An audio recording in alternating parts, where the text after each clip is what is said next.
به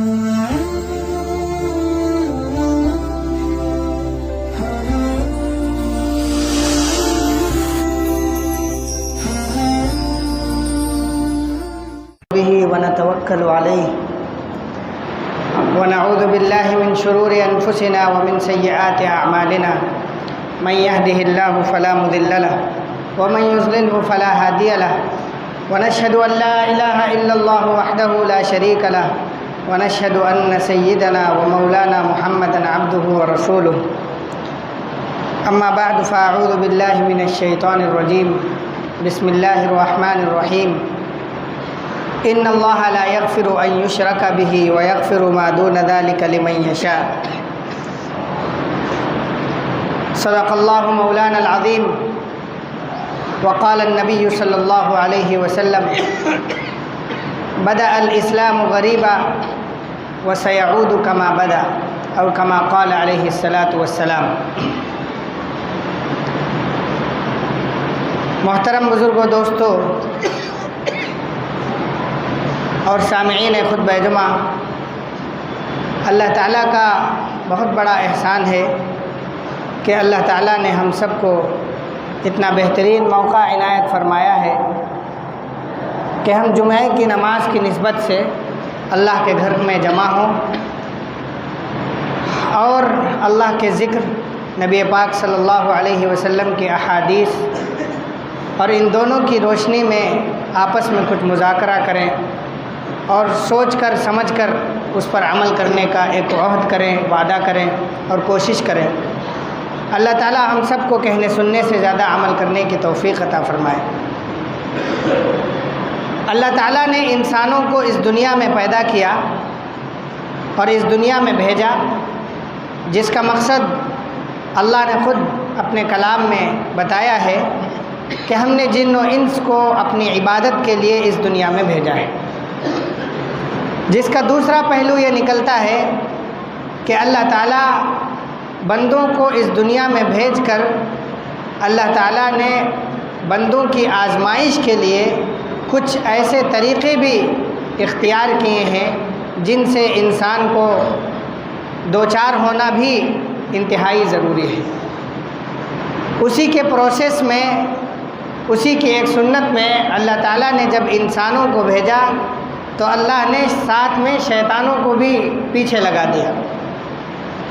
اور اللہ تعالیٰ نے یہ بتایا کہ تم میں بہترین بندے وہ ہیں جو میری عبادت کریں، جو میرا کام کریں اور مجھے اپنا پروردگار سمجھیں، اور تم میں ناکام بندے وہ ہوں گے جو میری نافرمانی کریں گے، میرے خلاف باتیں کریں گے اور مختلف طریقوں سے میری نافرمانی کی کوششیں کریں گے۔ چنانچہ اللہ تعالیٰ نے جب انسانوں کو بھیجا تو اس کے ساتھ شیطان کو بھی بھیجا، اور شیطان کا ایک سب سے اہم کام یہ ہے کہ وہ انسانوں کو اللہ تعالیٰ کی عبادت سے روکتا ہے اور وہ لوگوں کو اللہ سے غافل کرنے کی مکمل کوشش کرتا ہے، انسانوں کو شرک کے قریب کرنے کی کوشش کرتا ہے اور اللہ تعالیٰ کا شکر ادا نہ کرے، اللہ کی فرما برداری نہ بجا لائے، اس کی وہ پوری کوشش کرتا ہے۔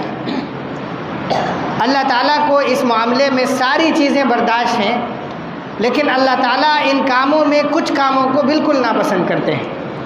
ان کاموں میں سے ایک کام یہ ہے کہ اللہ تعالیٰ کے جو بندے ہیں وہ اگر شرک کرتے ہیں شیطان کے کہنے پر اور اس کے بھٹکاوے میں آ کر، اس کی چوک میں آ کر اگر وہ شرک کی طرف جاتے ہیں تو اللہ تعالیٰ کو یہ عمل انتہائی ناپسندیدہ ہے اور اللہ تعالیٰ اس کو کبھی معاف نہیں کریں گے۔ اللہ نے قرآن میں فرمایا ان اللہ لا یغفر ان یشرک بہ ویغفر ما دون ذلک لمن یشاء۔ اللہ تعالیٰ کے ساتھ شرک کیا جائے اس کو اللہ تعالیٰ بالکل بھی پسند نہیں کریں گے۔ یہ دنیا اللہ تعالیٰ کی، زمین اللہ کی، آسمان اللہ کا، جو نعمتیں اس کو اللہ تعالیٰ نے دی ہیں وہ سب اللہ کی ہیں، جو آسائشیں اور جو آرام اور جو رہن سہن، آب و ہوا، یہ چرند و پرند، پہاڑ، باغیچے، پانی، جو کچھ بھی اللہ تعالیٰ نے اس دنیا میں مہیا کیا ہے وہ انسانوں کے لیے ہے، اور وہ سب اللہ کا دیا ہوا ہے۔ انسان وہ تمام چیزوں کو استعمال کرے، ان کو برتے، اپنے کام میں لائے، اس سے فائدہ اٹھائے، اور پھر وہ شرک اللہ تعالیٰ کے ساتھ کرنے لگے۔ اللہ تعالیٰ کے ساتھ فرما برداری کرنے کے بجائے وہ غیروں کو اپنا خدا ماننے لگے۔ اللہ تعالیٰ کو یہ چیز انتہائی ناپسندیدہ ہے۔ لیکن جب شیطان نے جب اپنے کام کرنا شروع کیے تو اللہ تعالیٰ نے اس کے دفاع کے طور پر اور اللہ تعالیٰ اپنے بندوں کو صحیح نہج پر لانے کے لیے اور صحیح طریقہ بتانے کے لیے اللہ تعالیٰ نے انبیاء کی شکل میں کچھ لوگوں کو اس دنیا میں بھیجا۔ اپنے پیغمبر کے طور پر اللہ نے اس دنیا میں بھیجا اور یہ بتایا کہ تمہیں ان کے کہنے کے مطابق زندگی گزارنا ہے۔ یہ جس طریقے سے اپنی زندگی گزاریں، جو طریقہ تمہیں کرنے کو کہیں اور جس طریقے سے تمہیں چلنے کی طرف رہنمائی کریں، تمہیں اس کے مطابق زندگی گزارنا ہے۔ چنانچہ انبیاء کرام آئے اور انہوں نے اس دنیا میں رہ کر، ہمارے اور آپ کے درمیان رہ کر، اسی معاشرے میں رہ کر انہوں نے اپنے اوپر پریشانیاں اٹھا کر، تکلیفیں اٹھا کر، طرح طرح کی دقتیں اٹھا کر دین پر عمل کرنے کے لیے ان کو پریشان کیا گیا، ان کو تکلیفیں دی گئیں، ان کا جینا اس دنیا میں دوبھر کر دیا گیا، طرح طرح کی تکلیفیں دی گئی، ان کو کاٹ دیا گیا، ان کو کوڑے مارے گئے، ان کو آگ پر لٹا دیا گیا، بعض انبیاء کرام کو آگ میں ڈال دیا گیا۔ یہ تمام وہ کام تھے جو کفار نے انبیاء کرام علیہ السلام کے ساتھ کیا، جس کا مقصد صرف یہ تھا، ان کی یہ خواہش تھی اور وہ یہ چاہتے تھے کہ یہ جو دین لے کر آئے ہیں اور اللہ کی جو فرما برداری کی دعوت دے رہے ہیں، اللہ کی عبادت کی جو دعوت دے رہے ہیں، اس کے مطابق نہ چل پائے۔ انبیاء کرام آئے، انہوں نے صحیح طریقہ بتایا، انہوں نے جب تمام طریقے بتائے اور اس کے بعد انہوں نے زندگی کا ایک طریقہ بتایا، تو اس سے یہ سمجھ میں آیا کہ جو کام شیطان کرتا ہے اس کے دفاع کے طور پر، اور اگر ہمیں اس سے ہٹ کر اللہ کی فرما برداری کی طرف، اللہ کی عبادت کی طرف اگر آنا ہے، تو ہمیں ان انبیاء کرام کے بتائے ہوئے طریقے کے مطابق اپنے آپ کو گزارنا پڑے گا، اپنی زندگیوں کو گزارنا پڑے گا۔ آج کا ہمارا جو موضوع ہے وہ موضوع یہ ہے کہ ہم حالات کا مقابلہ کریں، لیکن صبر اور تحمل کے ساتھ حالات کا مقابلہ کریں۔ آج جو ہمارے سامنے جو حالات ہیں، جو ہمارے ملکی حالات ہیں، جو ہمارے اندرونی حالات ہیں، ان حالات میں ہمیں زندگی کس طریقے سے گزارنا چاہیے؟ ہمیں زندگی انہی حالات میں گزارنا ہے، ان حالات کا مقابلہ کرنا ہے، لیکن مقابلہ ہمیں کس طریقے سے کرنا ہے؟ صبر کے ساتھ کرنا ہے، تحمل کے ساتھ کرنا ہے، بردباری کے ساتھ کرنا ہے، سوچ سمجھ کے ساتھ ہمیں ان حالات کا مقابلہ کرنا ہے۔ یہ انبیاء کرام کی تعلیمات ہمیں اسی بات کا اشارہ دے رہی ہیں، ہمیں یہی بات بتلا رہی ہیں کہ ہمیں جو طریقہ انبیاء کرام نے بتایا ہے اس کے مطابق ہی زندگی گزارنا ہے۔ ہم نے اس سے پہلے کی زندگیوں میں، انبیاء کرام کی تاریخ میں، علماء کرام کی تاریخ میں، صحابہ اور تبع تابعین اور ائمہ کرام کی تاریخ میں ہم نے یہ دیکھا ہے کہ جب اسلام کی دعوت کی باری آتی ہے، جب لوگ اسلام کا ٹکر لیتے ہیں اور جب اسلام سے مقابلے کی باری آتی ہے تو دو طریقے کے مرحلے آتے ہیں۔ ایک مرحلہ ہوتا ہے ڈائیلاگ کا، آپس میں بات چیت کا، آپس میں مذاکرے کا، مباحثے کا، جہاں پر یہ ثابت کیا جاتا ہے کہ کون سا دین صحیح ہے اور کون سا دین غلط ہے۔ یہ تو وہ بات تھی، یہ پہلا مرحلہ ہے۔ اور جب دوسرا مرحلہ یہ ہوتا ہے کہ لوگوں کے پاس، اور جو ہمارا مخالف ہوتا ہے اس کے پاس دعوے اور ترک ختم ہو جائے، انسان اپنی دلیل سے قاصر ہو جائے، اس کے پاس کوئی ایسا ٹھوس دعویٰ نہ رہے جس کی وجہ سے وہ اپنے مذہب کو، اپنے دھرم کو اور اپنے دین کو صحیح ثابت کر سکے۔ جب یہ دعوے ختم ہو جاتے ہیں، جب دلیلیں ختم ہو جاتی ہیں، تو لوگ اپنے آپے کو کھو دیتے ہیں، تب ان کے درمیان سے اخلاق ختم ہو جاتے ہیں، ان کو بات کرنے کا سلیقہ نہیں رہ جاتا، وہ طرح طرح کی باتیں کرتے ہیں اور آخر میں نتیجہ وہی ہوتا ہے جو آج کل کے حالات ہو رہے ہیں۔ چنانچہ ہم تاریخ کا جب مطالعہ کرتے ہیں تو ہمیں دیکھنے کو یہ ملتا ہے کہ حضرت ابراہیم علیہ السلام کی زندگی کو دیکھ لیجئے۔ حضرت ابراہیم علیہ السلام کی زندگی میں وہ نبی بن کر اس دنیا میں جب آئے تو انہوں نے اس دنیا سے بتوں کو ختم کرنے کے لیے، بتوں کی عبادت کو ختم کرنے کے لیے جو طریقہ اختیار کیا وہ انتہائی دلچسپ طریقہ ہے۔ انہوں نے بتوں کا جب توڑ پھوڑ ہو گیا تو انہوں نے اس کلہاڑی کو جو سب سے بڑا بت تھا اس کے گلے میں ٹانگ دیا۔ ہنگامہ ہوا، لوگ آئے، جمع ہوئے، انہوں نے پوچھا کہ بھئی یہ کس نے کیا؟ تو حضرت ابراہیم علیہ السلام نے فرمایا کہ یہ تم میں سے جو بڑا ہے انہوں نے کیا ہے۔ بل فعلہم کبیرہم ھذا فاسألوہم ان کانوا ینطقون۔ بل فعلہ کبیرہم ھذا، تم میں جو بڑا ہے، جو بڑا بت ہے، اس نے یہ کام کیا ہے۔ تو جب یہ کفار کے سامنے یہ بات آئی تو انہوں نے دیکھا کہ واقعی بھائی کوئی معاملہ ہے، یہ بات تو ہمارے سمجھ میں آ رہی ہے کہ بتوں کو توڑا گیا ہے اور بتوں کو ختم کیا گیا ہے۔ اور جب ابراہیم سے یہ پوچھا گیا، لوگوں نے جب حضرت ابراہیم علیہ السلام کو جب یہ ابراہیم علیہ السلام پر جب یہ الزام لگایا گیا تو لوگوں نے ان سے یہ بات پوچھی کہ یہ کام کس نے کیا ہے، تو انہوں نے یہ جواب دیا بل فعلہ کبیرہم ھذا، ان میں سے جو بڑا ہے اس نے یہ کام کیا ہے۔ تو حضرت ابراہیم علیہ السلام نے اپنا دماغ لگایا اور دماغ لگا کر ان سے یہ کہا کہ ذرا آپ اپنے دماغ کو استعمال کریں۔ تو جب کفار نے اپنے دماغ کا استعمال کیا تو انہوں نے کہا ہاں بھائی بات تو سمجھ میں آ رہی ہے، جب یہ بت ہیں، جب یہ بات نہیں کر سکتے ہیں، جب کسی کی بات کو یہ سن نہیں سکتے ہیں، کسی چیز کا یہ جواب نہیں دے سکتے ہیں، تو یہ آخر ہم ان کی عبادت کیوں کر رہے ہیں؟ دیکھو یہاں پر عقل کا کھیل چل رہا ہے۔ جب ان کو یہ جواب ملا، اس جواب سے انہیں جب یہ پتہ چلا تو انہوں نے اپنے آپ کو کوسا، انہوں نے اپنے آپ کو یہ کہا کہ ہم ہی خود ظالم ہیں۔ اس کے بعد میں انہیں یہ سمجھ میں آیا کہ ٹھیک ہے، ہمارے عقل کے حساب سے بات سمجھ میں آ رہی ہے، لیکن ہم چونکہ ہمارے بڑے یہ کام کرتے آئے ہیں، ہمارے بڑے پتھروں کو پوجتے آئے ہیں، ہمارے بڑے انہی سے مانگتے آئے ہیں، انہی کو اپنا خدا سمجھتے آئے ہیں، تو ہم آنکھ بند کر کے اپنی عقل کا استعمال کیے بغیر ہم یہ کہہ رہے ہیں کہ یہی ہمارے خدا ہیں۔ لہذا ان کے سامنے جب دعویٰ ختم ہو گیا، جب دلیلیں ختم ہو گئی، جب ثبوت ختم ہوا تو انہوں نے کیا کہا؟ حرقوہ وانصروا آلہتکم، ابراہیم کو جلا ڈالو، آگ جمع کرو اور اس کے بعد ابراہیم کو جلا ڈالو اور اپنے خداؤں کی مدد کرو۔ میرے بھائیوں، انبیاء کی یہ تاریخ ہے، آج سے تقریباً 20-25-30 ہزار سال پہلے کی یہ تاریخ ہے، اور آج کے حالات دیکھ لو، آج کے حالات بھی یہی ہیں کہ جب لوگوں کے پاس سے دعوے ختم ہو گئے، ان کے پاس جب اپنے مذہب کو صحیح ثابت کرنے کی باتیں ختم ہو گئیں اور جب ان کے پاس دلیلیں ختم ہو گئیں تو آج حالات کیا ہیں؟ وہ کیا کہتے ہیں کہ ہمارے خداؤں کی مدد کرو، ہمارے جو ہم جن کی پوجا کرتے ہیں ان کی مدد کرو۔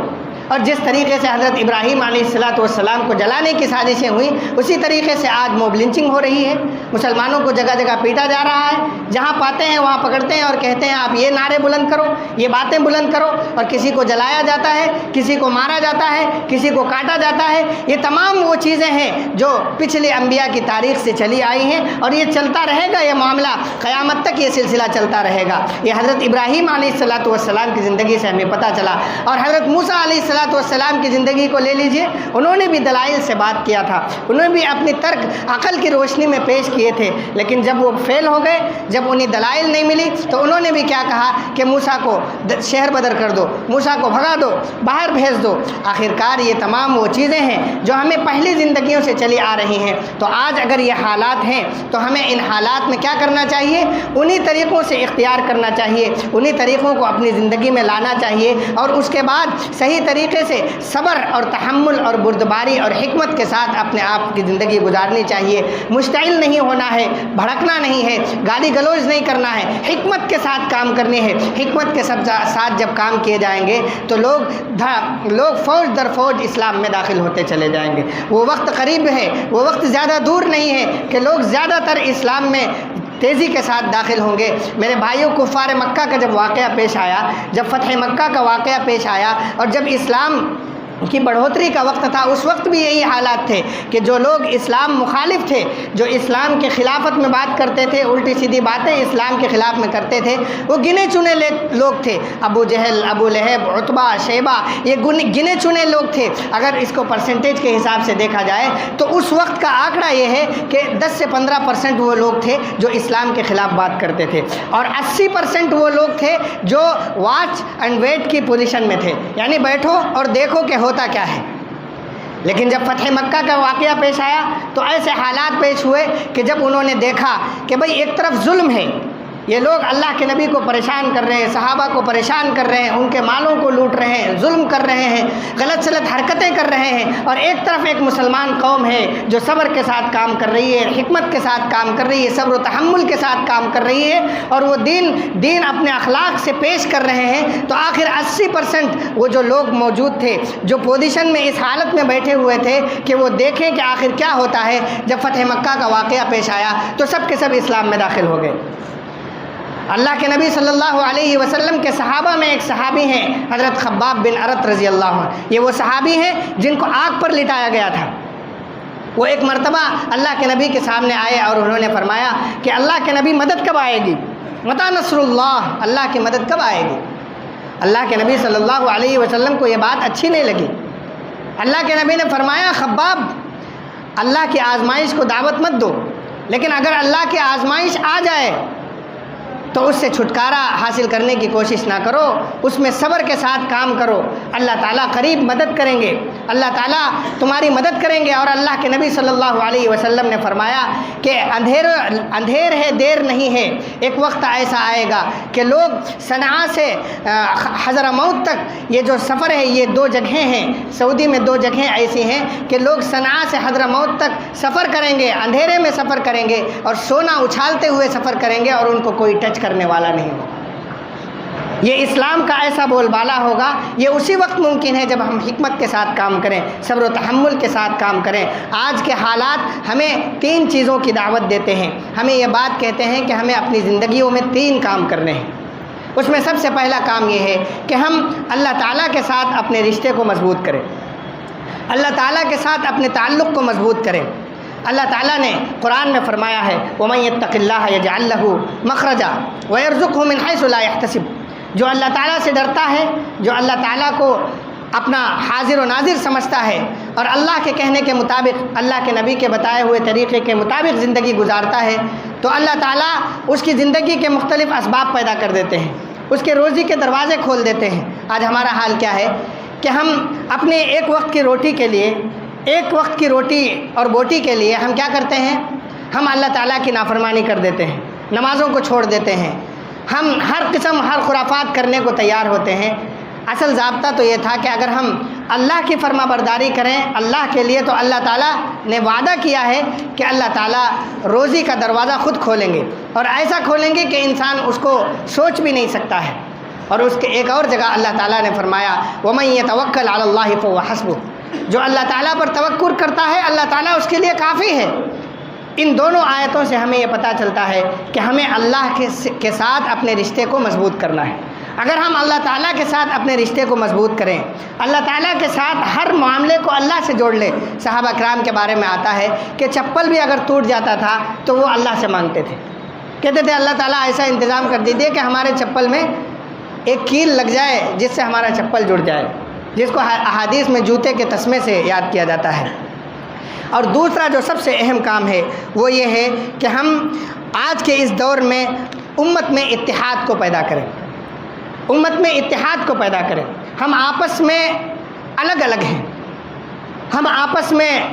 کوئی دیوبندی ہے، کوئی بریلوی ہے، کوئی اہل حدیث ہے، کوئی جماعت اسلامی سے تعلق رکھتا ہے، کوئی قاسمی ہے، کوئی ندوی ہے، کوئی فلاں ہے، کوئی فلاں ہے۔ ہم لوگ آپس میں اتنے فرقوں میں بٹے ہوئے ہیں کہ ہم اپنے آپ کو 1 نمبر کا مسلمان سمجھتے ہیں اور سامنے والے کو 2 نمبر کا مسلمان سمجھتے ہیں۔ حالات یہ ہیں کہ ذرا آپ عقل کا استعمال کریے، جو لوگ ہمارے مخالفت میں ہیں اور جو غیر ہیں وہ ہم سب کو صرف مسلمان سمجھتے ہیں، وہ ہم سب کو یہ نہیں سمجھتے کہ یہ دیوبندی ہے یا بریلوی ہے، وہ یہ نہیں سمجھتے کہ یہ جماعت اسلامی ہے یا اہل حدیث ہے، وہ یہ نہیں سمجھتے کہ یہ کس فرقے سے تعلق رکھتا ہے، وہ یہ سمجھتے ہیں کہ یہ مسلمان ہے۔ اور اسی نام پر اللہ کے نبی نے کہا تھا انما المسلمون اخوہ، یہ مسلمان جو ہیں آپس میں بھائی بھائی ہیں، جس کا مطلب یہ ہے کہ اگر کوئی شخص اشہد ان لا الہ الا اللہ واشہد ان محمدا عبدہ ورسولہ یہ کلمہ پڑھتا ہے تو چاہے وہ دنیا کے کسی بھی کونے میں ہو وہ ہمارا بھائی ہے۔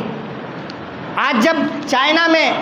یغور مسلمانوں کے اوپر حملہ کیا جاتا ہے، جب ان کو کاٹا جاتا ہے اور مارا جاتا ہے، تو ہم ان کے مسلک کو نہیں پہچانتے ہیں، ہم یہ نہیں کہتے ہیں کہ وہ دیوبندی ہیں یا بریلوی ہیں۔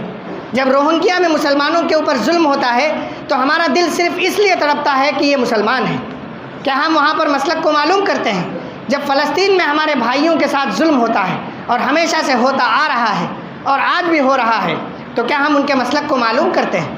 کبھی بھی ہم ان کے مسلک کو نہیں معلوم کرتے ہیں۔ لیکن جب ہمارے گھروں کی بات آتی ہے، محلے کی بات آتی ہے، علاقے کی بات آتی ہے، تو اس موقع پر ہم مسلکوں میں بڑھ جاتے ہیں، ہم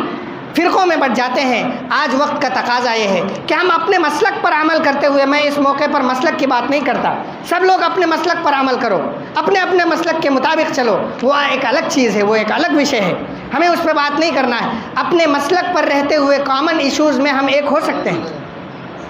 وقت بہت کم ہے، 2 منٹ کا وقت لوں گا۔ کامن ایشوز میں ہم بات کر سکتے ہیں کہ جو ہمارے عام مسائل ہیں، عام مسائل میں ہم سب متحد ہو کر کام کریں، ہم سب ایک ہو جائیں، کامن ایشوز میں ہم سب ایک ہو جائیں۔ جو دیگر مسائل ہیں ان مسائل میں ہیں، اگر ہمارے مسئلے الگ الگ ہیں تو ہم اپنے مسلک پر چاہے جس طریقے سے عمل کریں، اس سے ہمیں کوئی سروکار نہیں ہے۔ اور تیسرا جو سب سے اہم کام ہے، وہ کام یہ ہے کہ ہم ان حالات میں ہم ایک کام یہ کریں کہ آج کل لوگ